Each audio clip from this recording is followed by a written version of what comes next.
भ्रष्टाचार और जाली नोटों पर लगाम लगाने के मकसद से केंद्र की मोदी सरकार ने 500 और 1000 के मौजूदा नोटों का चलन बंद करने का ऐलान कर दिया है। इनकी जगह पर अब 500 और 2000 के नए नोट आएंगे।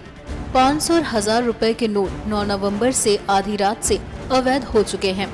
अब इन नोटों को बैंकों और डाकघरों में जमा किया जा सकता है, जिसके लिए सरकार की ओर से 50 दिनों की समय सीमा तय की गई है। पीएम नरेंद्र मोदी की ओर से 500 और 1000 रुपए के मौजूदा नोटों को बंद करने के ऐलान के बाद विशेषज्ञ इस फैसले की समीक्षा करने में जुटे हैं। जानकारों का मानना है कि इस फैसले से गरीब, मध्यम वर्ग और नौकरी पेशा लोगों को फायदा होगा, जिसके चलते रियल एस्टेट में कीमतें कम होंगी और उच्च शिक्षा भी आम लोगों के दायरे में होगी।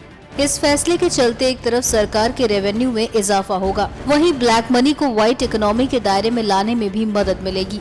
यही नहीं, भ्रष्टाचार के खिलाफ लड़ाई में भी इसे अहम माना जा रहा है।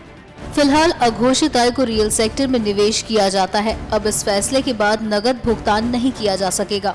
ऐसे में प्रॉपर्टी की कीमतें कम होंगी और गरीबों के लिए मकान का सपना आसान हो सकेगा। इसके अलावा हायर एजुकेशन ऐसा सेक्टर है जहां भ्रष्टाचार में लिप्त लोग अपनी पूंजी लगाते हैं।